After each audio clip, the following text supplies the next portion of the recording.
All right, so let's review Paranormal Activity Next of Kin, which is the newest Paranormal Activity movie, an exclusive on Paramount Plus. Didn't go to theaters, and this is very interesting because the Paranormal Activity franchise is one that I've watched before, but I really have not rewatched much. I honestly don't love the franchise. Like, I think it's definitely one of those franchises that you look at it from what kind of horror subgenre it is. It is a found footage horror movie. Found footage horror movies, I can find some that I like, but it really is one of my lesser favorite horror subgenres. I find some of them to be pretty boring. There's some I really do enjoy, like Blair Witch Project, As Above, So Below, stuff like that. But Paranormal Activity, the franchise, I think is fine. I don't really love them. Um, and it's weird to watch this one because this is the seventh film in the franchise. And I honestly feel the same way about this one, in which I liked it. I thought it was solid, but I didn't love it. And I've never loved any of the films in the franchise.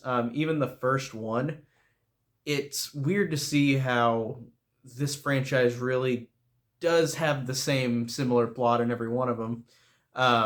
In the first like four or five, they're pretty similar. Just a haunting in a house, and I like the fact that this one is a different coat of paint for it, so to speak, because this one is a sequel, air quotes. It is a sequel, and it is connected to the Paranormal Activity universe, but it has nothing really to do with any of the other films, like at all. It doesn't even have like a connect to like thing like the end of the marked ones, which was not really connected until the end. This one is not really connected at all to any of the Paranormal Activity films. And I haven't rewatched those, so I'm thinking that there's not much to connect, but I might have missed some stuff because again I haven't watched those in a while. I think I might re-review those sometime. I just don't know when, or review them for the first time on this channel. I've seen them before, but rewatch them and review them on this channel because this one I did like. But looking at this one, it's cool to see that this one has a different aesthetic. Where the first four movies and the sixth movie in are set in rich people's houses, where like they're set in like modern day houses, and the fifth one is set in Mexico. But this one, it's cool because it goes away from the house angle and it goes to a rural Amish place, and that's really cool. And it's in the snow and it has a lot of cool atmosphere to it. I honestly thought this was really well done with the atmosphere to it. I actually dug it a lot. Um, I like how there's the basic plot of this. Since I'm gonna say the plot, since it is not similar to the other ones, there is a woman named Margot who um, is going to this location to find out about her family that she never knew because her mom left her and abandoned her as a baby. So she's trying to figure out her past. Um, while going into this, she and her friends encounter a cult. And that's pretty much where I'll stop with the plot because I really don't want to say much else.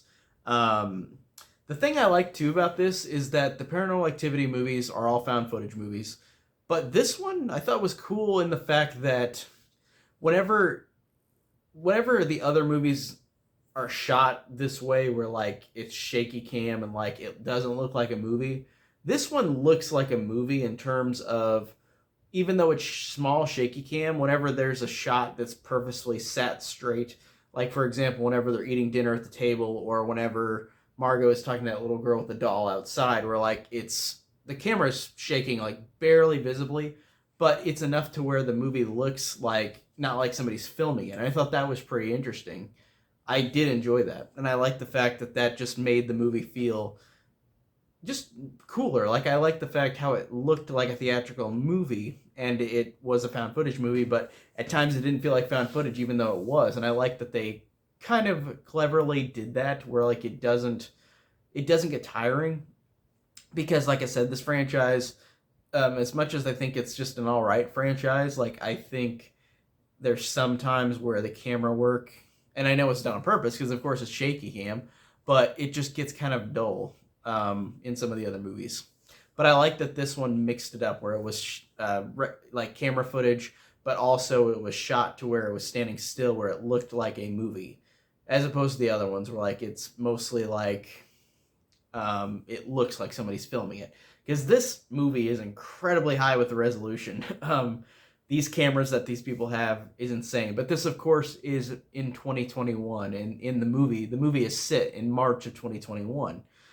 So that's pretty cool that they have the excuse to use a good camera because, of course, it's 2021.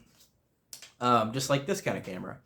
Of course, that's a better camera than this, but this camera I think looks good from what I'm recording. I did like the effects that they did with the atmosphere of this. I liked the scenes with the green screen, or not with the green screen, with the green camera light, where Margot is in the house in the dark and at night, hears noises. I thought that was really well done. I thought that it really goes crazy and the movie goes crazy in a way where I did like it a lot. It of course is about a cult, and whenever you see this is a minor spoiler, whenever you see a two-headed goat and you're like, what the fuck? Like, it literally is so cool to see that you've got this. For the most part the movie's fine, like until then it's fine, but then that's kind of like the oh shit moment, and that was really cool. I like that. I thought that was creepy. And then they find a giant hole in the ground, which is terrifying when you go down and just search it. I think that's great, and I feel like again the atmosphere in this works pretty well. The whole ending third act honestly is my favorite thing about the movie, because I was genuinely kind of on the edge of my seat. I was genuinely shocked, oh shit, this is really, really intense. The first two acts were fine, but found footage movies again are not my biggest cup of tea. Oh, that's weird to say. They're not my biggest or most favorite subgenre of horror. I feel like they're one of my lesser ones, definitely. But I thought the third act was really tense and really worked. There was a really terrifying villain in this, and it really, by the end of the movie, I was pretty scared. I thought that was really effective. And again, there's a great jump scare towards the end too, that I was surprised that I was like, oh shit.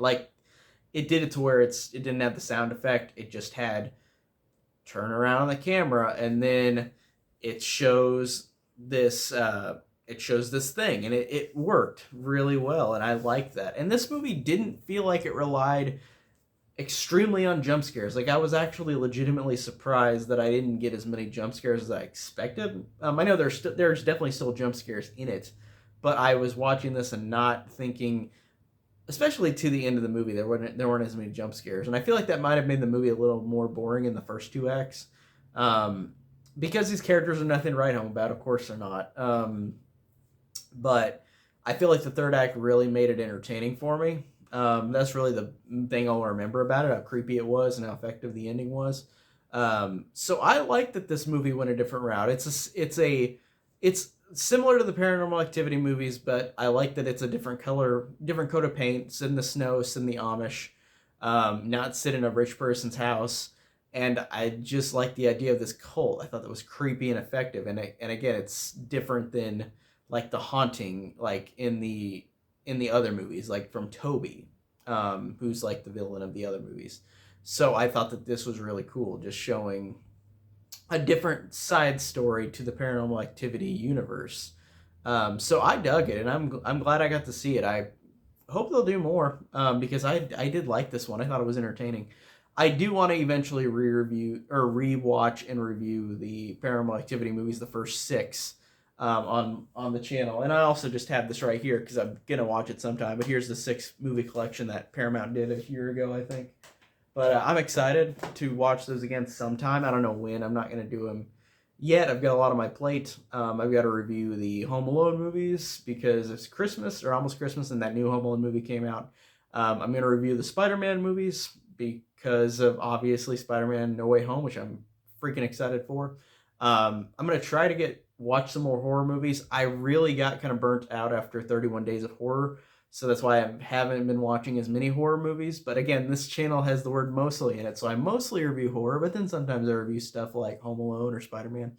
So like I said, I got more coming video wise, but just bear with me. You'll see what I've got coming up. So that is it for today. What did you guys think of Paranormal Activity Next of Kin? Tell me down in the comments, and I'll see you guys later. Take care.